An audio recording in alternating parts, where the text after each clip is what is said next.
You're listening to the Lanterns Radio Network. We are the network dedicated to empowering the individual, illuminating the truth, defending American exceptionalism, and inspiring future generations.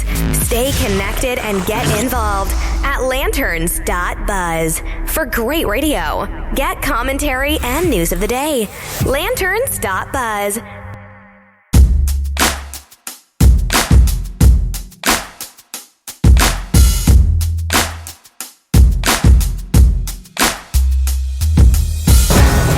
If we ever forget that we're one nation under God, then we will be a nation gone under. In nothing, great or small, large or petty, never give in except to convictions of honor and good sense. Whether we are black or brown or white, we all bleed the same red blood of patriots.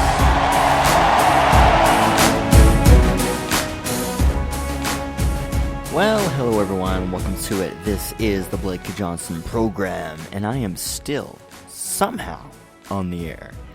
Great to be with you this wonderful Monday evening, and I have to say, it has been absolutely beautiful this past week here in Missouri with, mid to upper 70s, sometimes lower 70s, and some rain. Finally got some rain in the forecast. It's been nice. I've always been one who's really enjoyed the summer heat, and I still do. But man, when you're working in a factory like I do full time, and you're experiencing 90 plus degrees and constant humidity, it does weigh on you after a little while. So it's kind of nice to have a break from that. And hey, I am not one to complain about 70-degree weather and temperature. So that's been very nice. And I do hope you've had a great weekend. If you want to keep in contact with me, follow my Facebook page at facebook.com/Blake Johnson Program. You can also listen to the show in the archive section on Spreaker. That's speaker with an extra R, Spreaker.com/show/the Blake Johnson Program, or just search for Lanterns Radio Network. You can also find us on iTunes and YouTube and Stitcher, all with, I think it's Lanterns Buzz. But yeah, just go to those platforms if you want to listen to past episodes of this program, and have at it. Absolutely there for you. And before I really get into what we're going to talk about on this show today, if you were listening to my show from last week, you may have possibly noticed a constant winding or cranking sound in the background. I don't know if it was quite as prevalent towards the end of the show, but in the first part of the show it was like every couple seconds. And it took me a while to figure out what it was. It was me. Yeah, it was me. Normally when I do this show, I sit at a desk, and I have this habit of waving my hands and arms around while I'm trying to make a point. It really helps with my delivery. In fact, I'm doing it right now. But I would sit at a desk and do it, and I would occasionally pat the desk. Well, my microphone is attached to a desk, so whenever I would hit the desk, it would vibrate the mic, which would make that sound. So I'm not sitting at a desk right now. I'm sitting on a more comfortable surface known as my bed. So hopefully that takes away that annoying background noise. Don't worry, it annoyed me too. So that should be gone. But anyway, man, I hate to do this to you. It's a Monday. It's the start of the week. As usual, Mondays tend to be a little more challenging, especially if you're at work. I don't know what it is about Mondays. I think it's just a cursed day. It's just the way it is. It's like Friday the 13th, except Monday is almost like every single day. It's Friday the 13th. But this show is a show that is delving into substantive issues all the time. So while I could talk about really meaningless things, I want to start this show talking about something very important that I'm not hearing a lot of other people talk about, at least right now. And that is the obsession with death in our society and the growing rate of suicide in our culture, in our society. And I was doing some research on this because it's it's really important, and it's very heartbreaking too when you look into what people struggle with and how oftentimes they don't feel like they can really go to anyone for help. They feel so shut off from the rest of society. And quite frankly, our culture, our society is not doing a good job in dissuading people from living that kind of life. In fact, many times they're promoting behaviors that lead to suicide, or they are promoting content in some ways.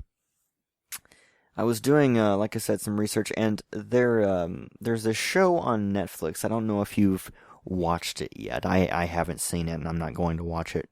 It's called 13 Reasons Why. And basically, it's a show about this girl who committed suicide, and she left behind, I don't know if it was like a tape or a letter of some sort. Again, I haven't watched the show, so I'm trying to get this as close as I can to the plot. But she leaves behind this message for other people, explaining the 13 reasons why she committed suicide in the end. And from all the reviews I've read, from the friends that I have who have watched this show, there seems to be a common theme in this program. And that theme is someone who is blaming other people, causing her to feel a certain way, to which she eventually killed herself for it. And it seems to be this kind of show that goes after the people who are not nice, or the people who affect someone in a certain way, rather than attacking suicide itself and trying to prevent that from being the last resort. And let's see, there was a analysis done after the show came out for the Google search for suicide. And the Google searches for suicide for, quote, how to commit suicide increased 26% after the show's release. This is from, I think it's from the website Fatherly. Yeah, this is from the website Fatherly, which is aimed at millennial dads. It says the data indicates that Google searches for how to commit suicide increased 26% following the series release. That's cause for concern because there's a well-established link between suicidal thoughts and suicide attempts. Psychiatrists have expressed grave concerns because the show ignores the World Health Organization's validated media guidelines for preventing suicide. Co-author on the study John W. Ayers of San Diego State University told Fatherly. Ayers and his team looked at aggregate internet search data in the U.S. obtained by Google Trends. They focused on 2017 searches that took place between March 30, okay, blah, blah, blah. So this is just explaining how they did their research. And it says it was between March 31st and April 18th, a cutoff date chosen to control for suicide-related searches about former NFL player Aaron Hernandez, his death on April 19th. They also excluded the term squad in them to account for searches related to Suicide Squad. So they're just saying they tried to narrow down their search to where it wouldn't be like, okay, well, look, people weren't actually searching for suicide. They were searching for like a movie or for a story related to that. No, this is specifically related to how to commit suicide. Now, there were some other findings too. They also found that searches for suicide hotlines and suicide prevention increased by 12% and 23% respectively. But there was a disturbing increase in searches for the phrase how to kill yourself, which was up 9%, and how to commit suicide up 18%, or how to commit suicide 26%, and commit suicide 18%.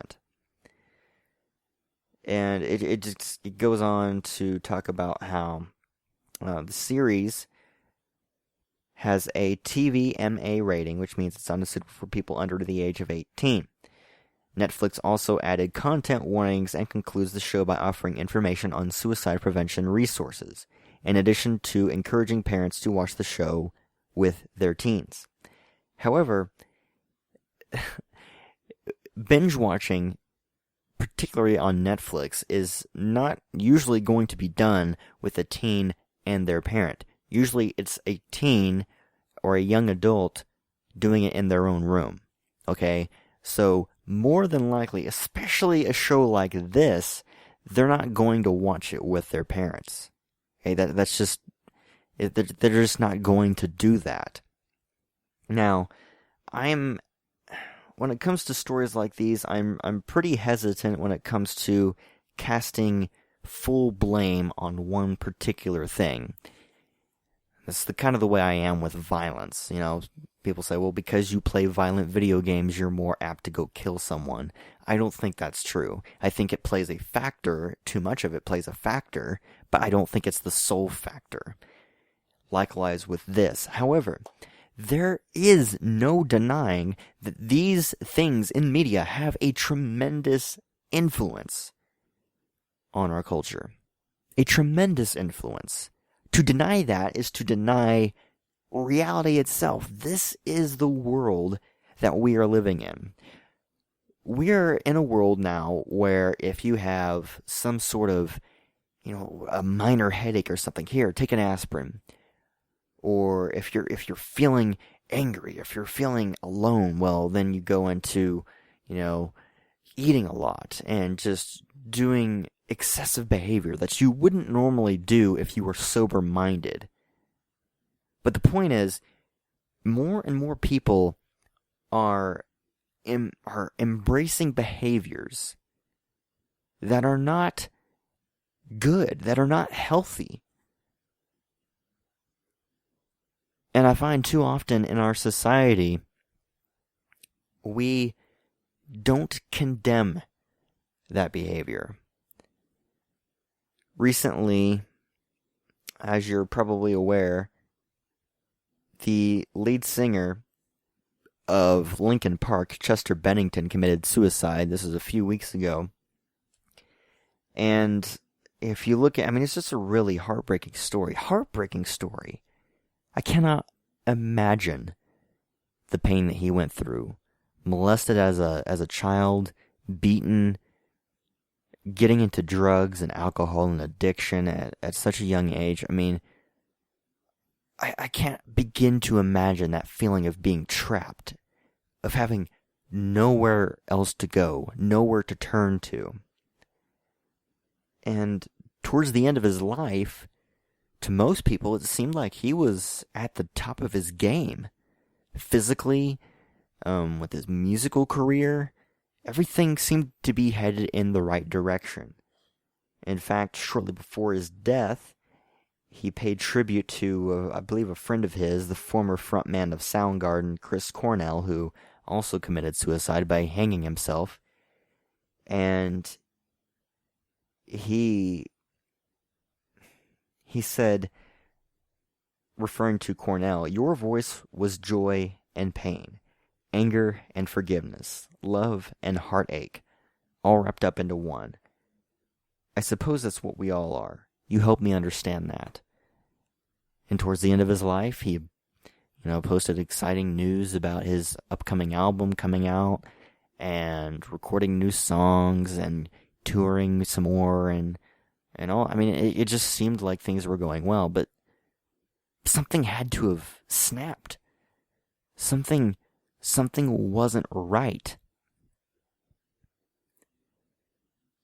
And while, yes, we should feel horrible for him, for his family, but is it just me?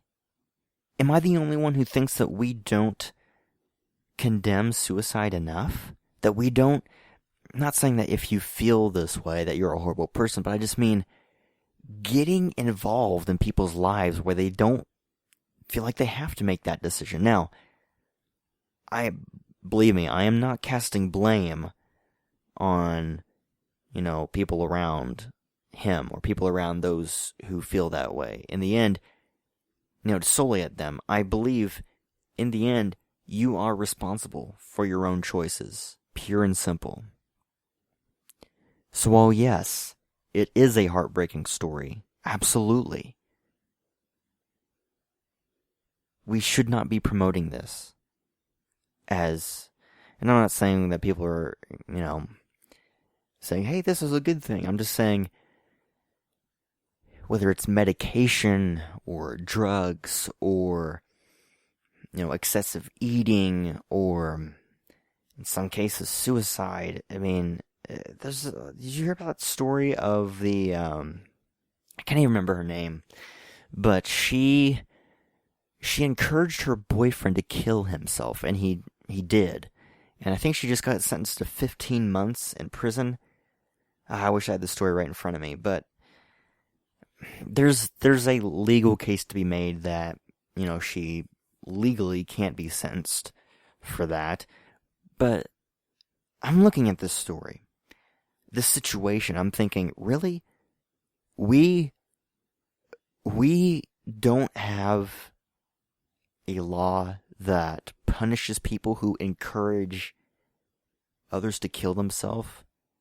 And I'm just saying just passively, why don't you just die? I'm just saying even more than that, saying, hey, get back in your truck. Finish this now. That's encouraging violence.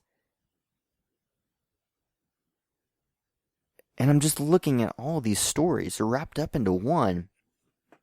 And there just seems to be a prevailing message of death, of celebration, of escapism, rather than really tackling the issues at heart.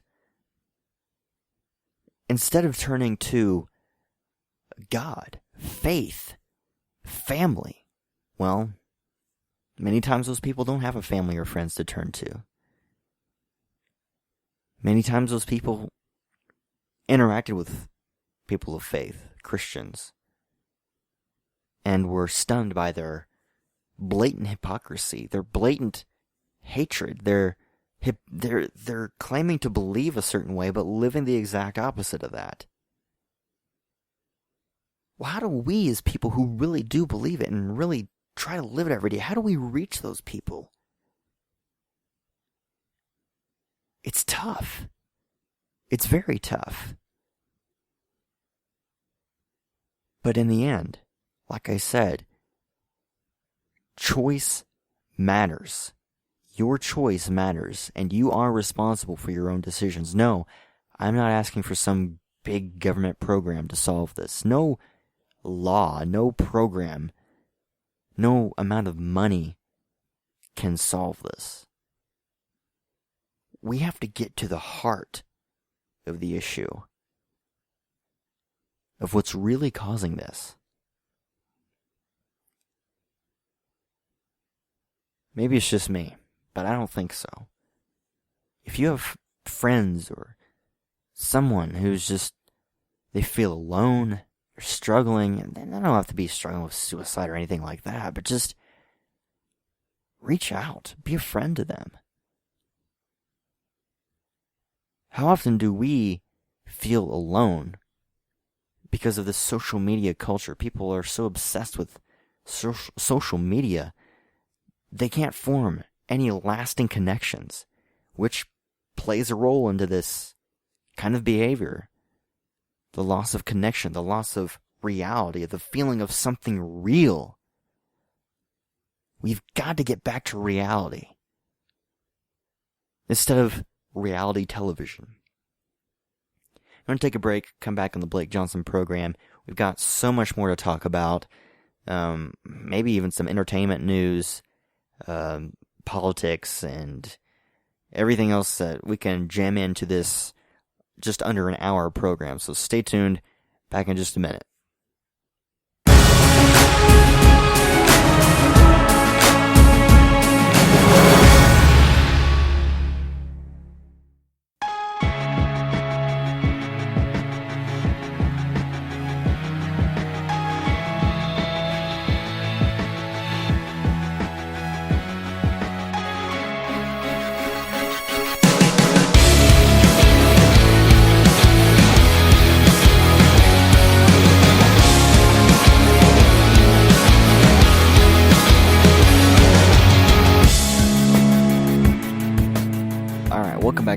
to the Blake Johnson program. Great to have you here with us today.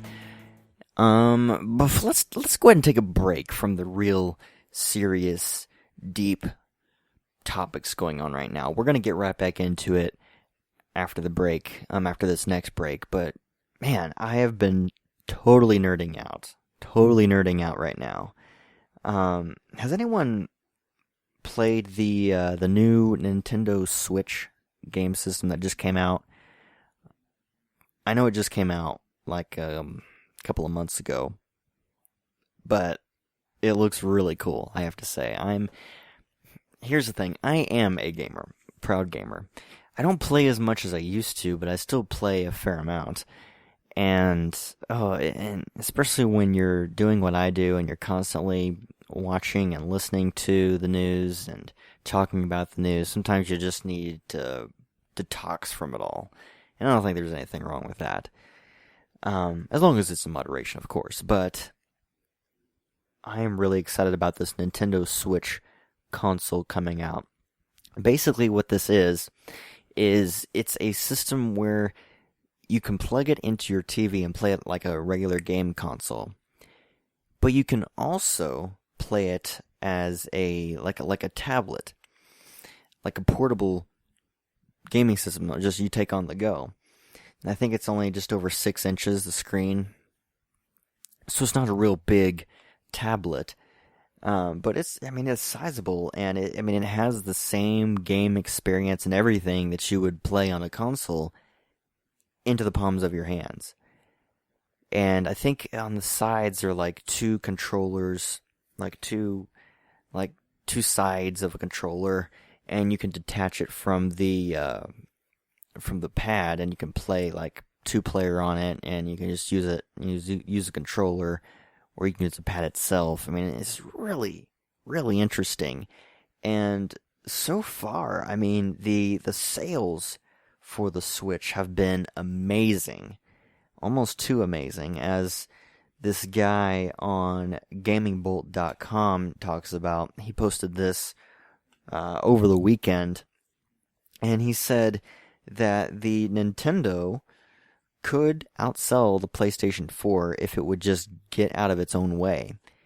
And the main point of this piece was saying, look, yes, the Nintendo Switch is selling very well, but it could be selling even better if they would have prepared for how much people are buying this system. I mean, there's more demand than supply right now in many cases. I mean, I went to Walmart, a couple of different Walmarts, and I would go in their electronic section, because I'm nerdy that way, and I would look at the Nintendo section, and I would see some games for the Switch, for the Nintendo Switch, but I wouldn't see the actual console there. They would have an empty space with the price tag underneath it, but you wouldn't see the Switch.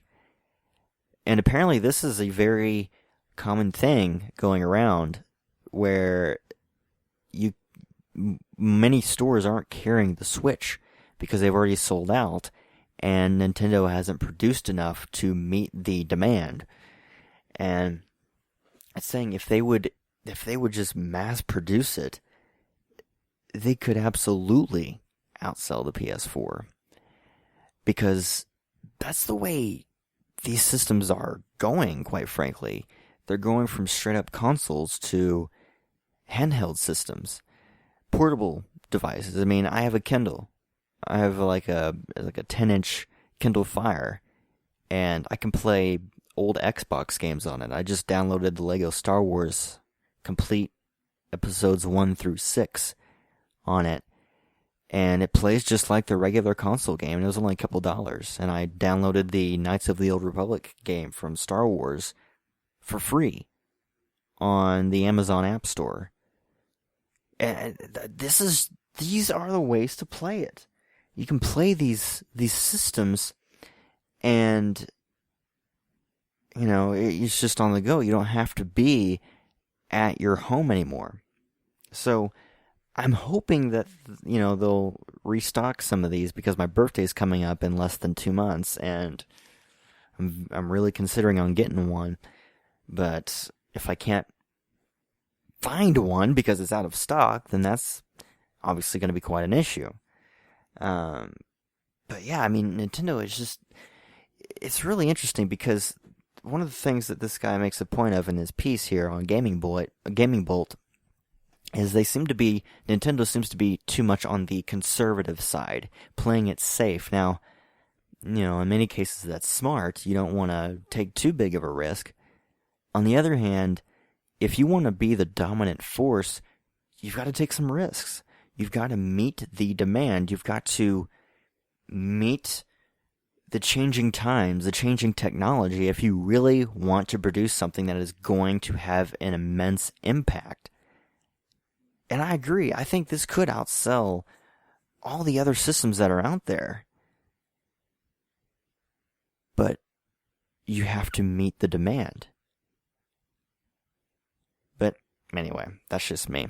Well, no, it's not just me, but hopefully they will up their game some more. Actually didn't intend that pun. That was pretty good, though, I have to say. That was pretty good. They'll up their game. Oh, that's terrible. But they will up their game, and they will produce more consoles. At least one, so I can get one. And be able to get some of those new games. Because this is just, I don't even know what this has to do with everything going on. You're probably thinking, man, I am wasting my time listening to this garbage right now. But I just want to have some fun for a change, just for a little bit longer. A few more seconds, give me a chance, and we'll move on. It's been a really long time since I've had a new gaming system. I think the newest system I have is the original Xbox, so, I've been getting more into PC gaming, but anyway, that's just something that I've always been interested in, and one of the reasons I haven't really invested in a new console or anything like that is just, it seems like more of these games are just so violent, and I don't know, they're just not really something I'm interested in. A lot of these M-rated games that are, high on gore and sexual content, it's like, come on. It's one of the reasons why I like Nintendo so much, is they have some of the games that you can buy on other systems, but they also have the more, family-friendly-ish games that are really fun, but they're not really, out there. You know what I mean? So, anyway, if you're thinking about a Christmas gift or something that you want to invest in, that's something to consider. Like I said, it's been a long time since I've really been serious about wanting to get something like this, but I'm really considering it. Alright, we're going to take a break and come back with a extremely important story that very few people are talking about. It came to light last week, and it's happening in this country, where the government is deciding whether you as a parent have the full rights as a parent over your child. You're not going to believe this. Stay tuned. Back in a minute on the Blake Johnson program on Lanterns Radio Network.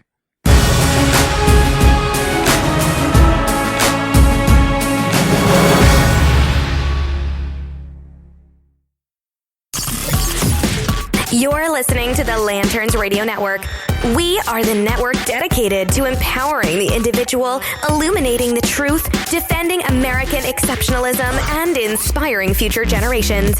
Stay connected and get involved at lanterns.buzz. For great radio, get commentary and news of the day. Lanterns.buzz.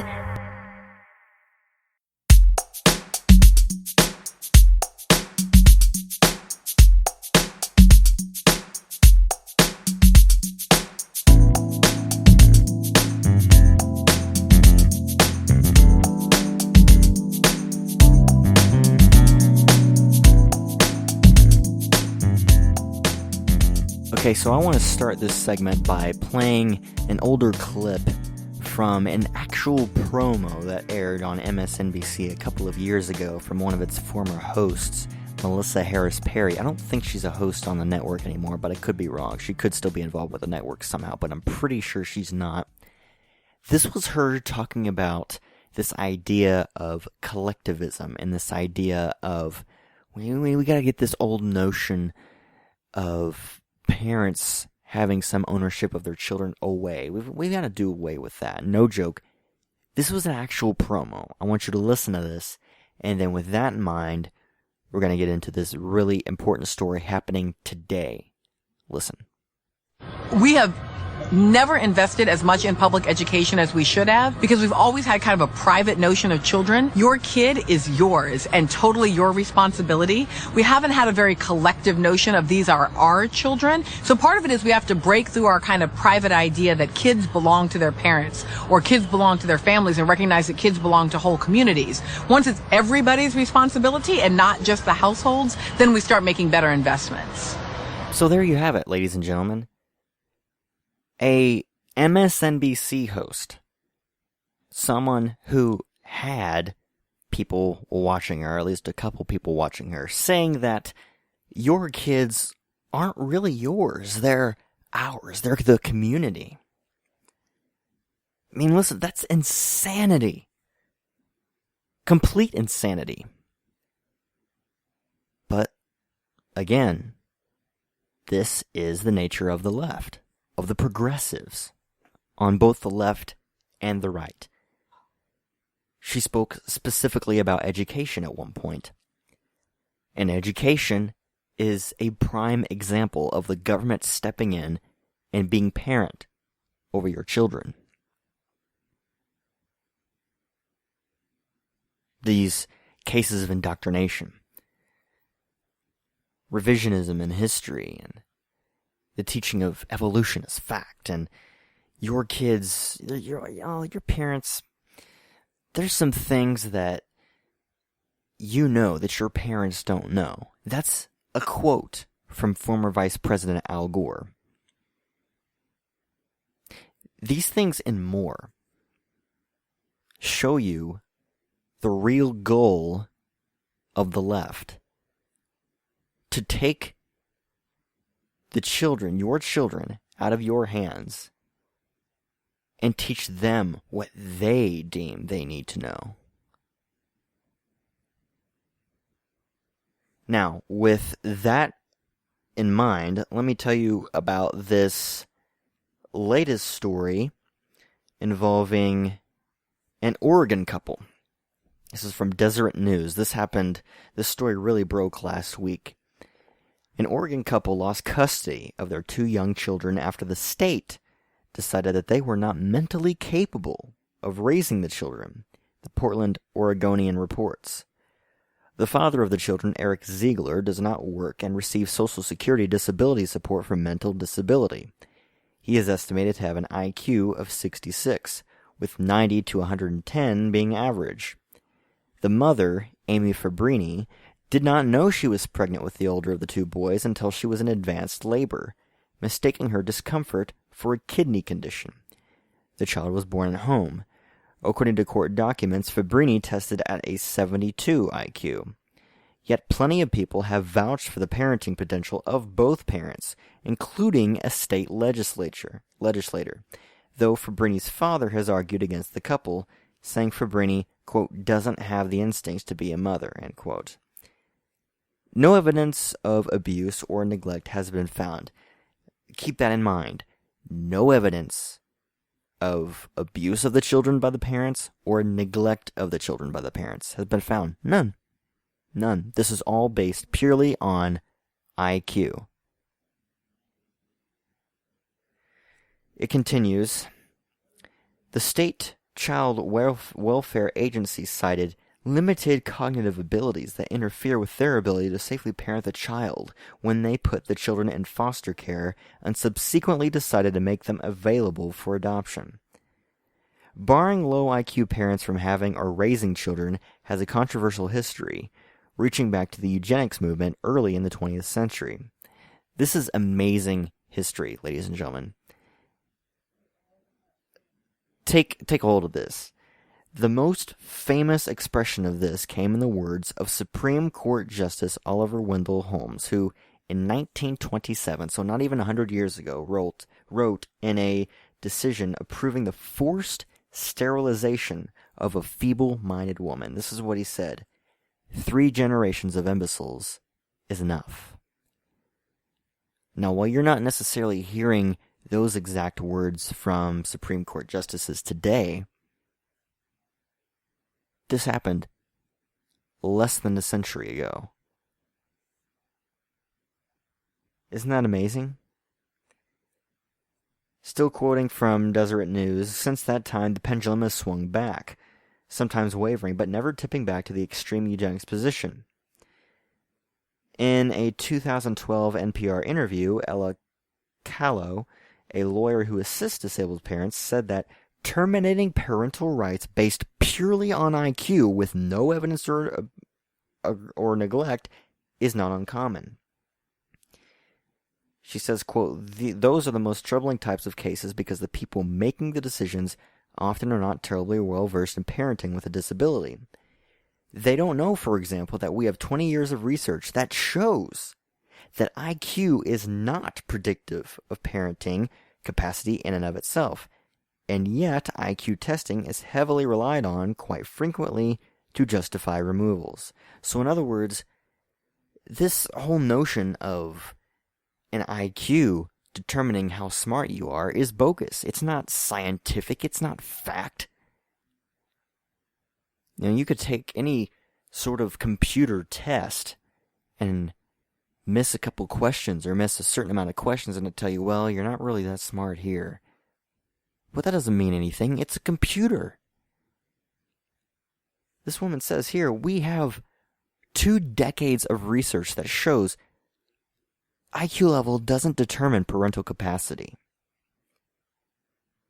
Now, as things stand now, both of Ziegler and Fabrini's children remain in foster care, and there will be no change in that status likely unless the state of Oregon changes its law. In 2013, disability advocates supported a bill that would have protected parental rights when there is no evidence of abuse or neglect, but the bill failed. This is amazing that this is happening here in our country. Supposedly the land of the free and home of the brave. I think there was another case, I want to say it was Minnesota, Michigan, I can't remember at the top of my head, of the same thing. Of a child being taken away from their parents because the parents somehow tested of low IQ, and the state stepped in and said, we will take your children because you aren't fit to be the parent.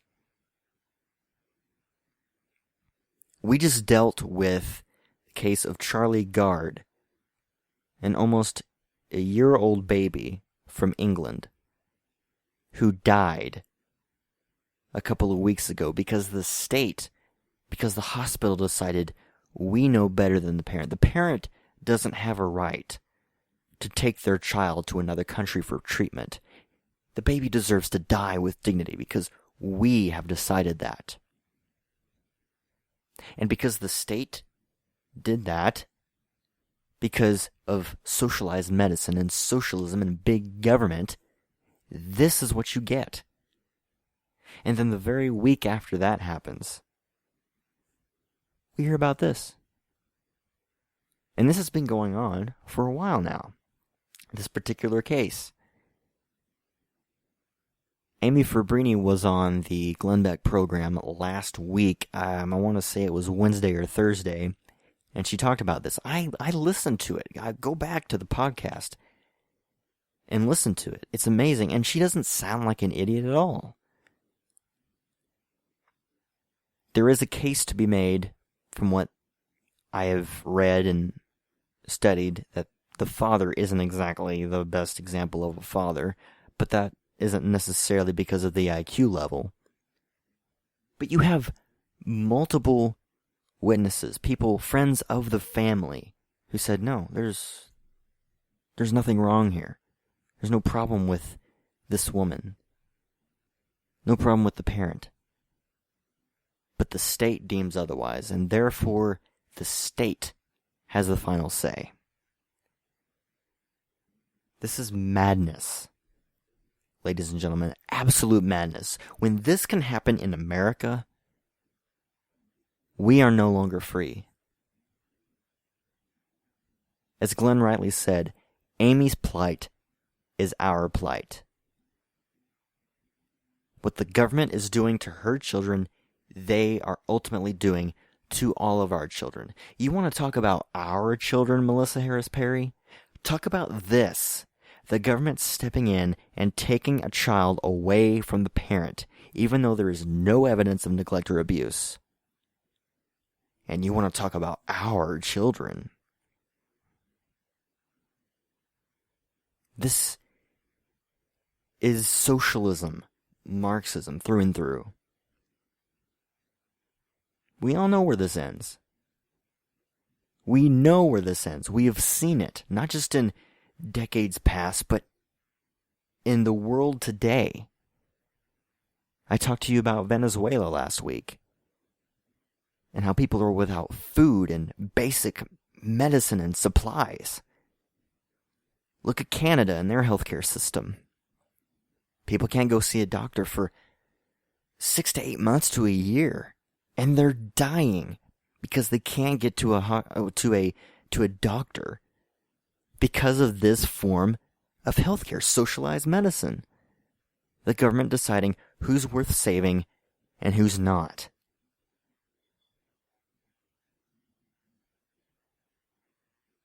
We need to get back to talking about life and defending life.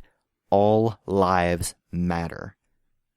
I find it so ironic that the left loves to go on about Black Lives Matter. But they cringe and are so triggered when someone says all lives matter. Well, what if this was your kid? What if this was your kid?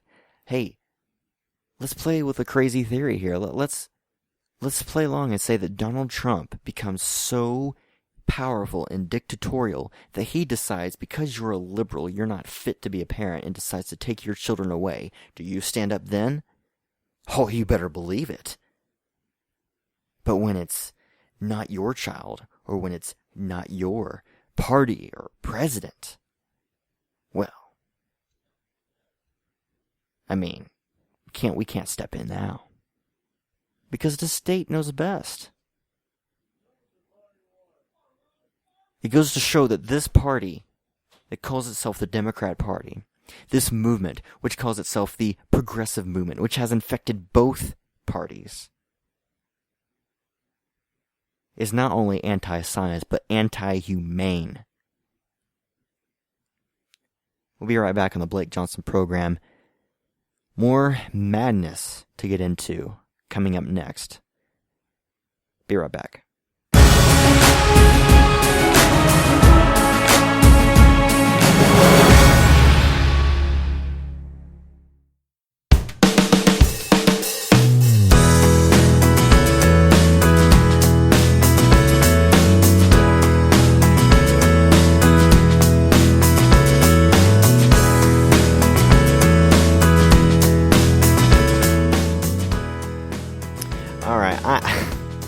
I have got to get to this story talking about the RAISE Act, which is the latest proposal by the Trump administration to combat illegal immigration. And not just illegal immigration, but to decrease legal immigration. And I'll talk about that in just a moment. But I have to start off with this. Dianne Feinstein, the senator from California, this is from the Daily Caller. She warned that the president's immigration plan would severely cripple the agricultural industry because it would decrease illegal immigration. She says, we're the largest agricultural producer in America. It's a $50 billion industry. We employ tens of thousands of agricultural workers. They're among a class that would be prohibited. It would cripple agriculture if they didn't have the people coming in to do this work. She went on to argue that Americans just aren't interested in working in 100-degree temperatures. So you would have a severe crippling of the largest ag industry in America, she concluded. The Trump administration worked with Senators Tom Cotton of Arkansas and David Perdue of Georgia to produce a bill that could have the number of people legally accepted into the country over the next 10 years, according to The Hill. Now, Feinstein isn't the first senator to use that same line of attack against the bill known as the RAISE Act. GOP Senator Lindsey Graham announced he opposed the act due to its potential effects on agriculture in his home state. He says, South Carolina's number one industry is agriculture and tourism is number two. If this proposal were to become law, it would be devastating to our state's economy, which relies on this immigrant workforce. Now, this is the most amazing part of this story. It says here the act under consideration would only affect green card holders, a program that agriculture doesn't rely on to find foreign workers. Instead, the industry largely finds labor through the H-2 work visa program, something that isn't even addressed in the RAISE Act. So this very notion that Donald Trump's combating illegal immigration and trying to enforce the law is going to somehow cripple the ag industry, that's not even a factor when it comes to his own proposal. Now, I want to talk to you for a couple of minutes about this RAISE Act, because it's really, really interesting. And as I said, it doesn't just combat illegal immigration, it narrows in on legal immigration so that we have people coming into this country who really want to be here and assimilate into our culture. Like I said, this bill was initially put forward by Senators Tom Cotton and David Perdue. The president hailed it as the most significant reform to our immigration system in half a century, and I tend to agree, just based on what I've read so far about it. Here's what you need to know, and this is from the Daily Wire. Number one, the RAISE Act would end chain migration and the visa lottery, which would make immigration based almost entirely on working ability. What is chain migration, you ask? Chain migration, basically, it's the idea that immigrants will be let in to this country on the basis of family reunification rather than how skilled they are at working. Under the RAISE Act, immediate family members can apply for green cards under family reunification. Otherwise, immigrants would only be allowed in on the basis of a point system. Now, this is what this point system looks like. This is from Robert Verbruggen of National Review. He says, immigrants would be scored on a scale of 0 to 100, though in practice it's more likely of a scale to 0 to 45. Someone with a perfect score would need a Nobel Prize, which would be like 25 points, an Olympic medal, 15, and $1.8 million invested in business, which would be 12, for instance. That's just an example. More typically, potential immigrants would be scored based on their level of education, their English fluency, their age, with 10 points for those 26 to 30 and 0 points for those 50 and up, and the salary they've been offered. Importantly, if an applicant wished to bring a spouse, the spouse's education, age, and language skills would count for 30% of a combined score. Those without at least 30 points on this score would be ineligible to come here, and ties would be broken by, in descending order, education, language, and age. Immigrants admitted through the point system would be ineligible for welfare benefits for 5 years. Let's see. The result of this change would be a reduction in immigration levels by around 50%. It would cause legal immigration to decline from 1 million per year to 500,000 to 600,000 per year in 10 years, which would be at historic norms. Refugees would also be capped at 50,000 a year. Third point, immigrants would be prevented from obtaining welfare under the RAISE Act. A White House fact sheet stated that around 50% of immigrant households receive welfare benefits, while 30% of non-immigrant households receive government subsidies, so this would cut down on that dramatically. Now, there is mixed reactions to this, but me personally, I think it's a great idea. And I do believe the president talked about last week of the importance of having people learn how to speak English. And for the life of me, I don't understand how that's hateful. We have to learn other people's languages here in the country, but they can't be expected to learn our language? That's ridiculous. Yes, we are the melting pot, but that doesn't mean that we are like every other country. That means we welcome other people from other countries, but we are ultimately American. That's what sets us apart. Now, I personally believe that we should have an official language, and it should be English. I'm sorry, but we're not a Spanish-speaking country, not my majority. If you can't speak English, even a little bit of English, you're not going to make it here.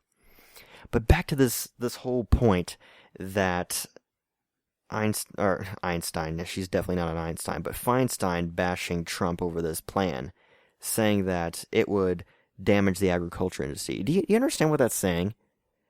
That's insinuating that only immigrants want to do these kinds of jobs. In fact, she basically says that there are jobs that Americans just won't do. Well, first off, that's bullcrap. But secondly, this reminded me of a clip from, I think it was over a year ago during the campaign. This was on The View during this whole heated debate of Trump's immigration strategies. And this is what, I think her name, what is her name? It's Osborne. She made this point about Trump and immigration, and it's so telling of the left. Take a listen to this. Latinos here in this country that do agree that the immigration problem is a problem and it does need to be addressed and it does need to be fixed. Interesting. But making those comments, those racist comments, do not help. And if you kick every Latino out of this country, then who is going to be cleaning your toilet, Donald Trump? Oh, that's no. In the sense that, No. You know what I mean? Like, when I'm saying There's more jobs to be in LA, they always... But they don't... Latinos are not only the only people. I didn't mean it like that. Come on. No, I would never mean it like that. Okay. No, I'm not no, part no, of this no. argument with... I think what you're saying is that Trump himself He needs to look out his probably window and relies on a realize lot that of this these people that country he's is insulting. Okay, yeah. Isn't that's hilarious. Yeah. Who's gonna clean your toilets now? Oh. This is astounding. That I just wanted to play that because it's so telling of the left and their hypocrisy. Now, this notion that there are jobs that Americans just won't do, is that true? Is that really true? I was looking into this from the Center for Immigration Studies. They posted this back in 2013, an analysis of this, and it said among the findings of the 472 civilian occupations, only 6 are majority immigrant, legal and illegal. Moreover, native-born Americans still comprise 46% of workers even in these occupations. Many jobs often thought to be overwhelmingly immigrant, remember this includes both legal and illegal, are in fact majority native-born. Things like maids and housekeepers, taxi drivers and chauffeurs, 58% native-born, butchers and meat processors, 63% native-born, porters, bellhops, janitors, 73% of janitors are native-born. And it goes through this whole list of statistics, and it shows that, by and large, these jobs that Americans just won't do are done by Americans. And Feinstein believes that Americans don't want to work in 100-degree weather. Let me tell you something. There are plenty of Americans that want to work and are working in the most miserable conditions. Look at construction. Look at factory work, manufacturing, landscaping, all these different things that millions of people do. And by and large, they are American. This is so stupid. Oh, we can't get rid of illegal immigration because who's gonna clean the toilets? Who's gonna pick the fruit? Oh, we can't get rid of slavery because who's gonna pick the cotton? Who's gonna do all these things? An argument also made by the Democratic Party. History repeats itself once again. But we shouldn't be surprised, because this is the attitude of the left. Look at sanctuary cities and the way they're destroying this country. Anyway, that's going to wrap it up for the Blake Johnson program. Thank you so much for tuning in, everyone. Really do appreciate it. We'll see you back here next time, here on Monday at 9 p.m. Eastern.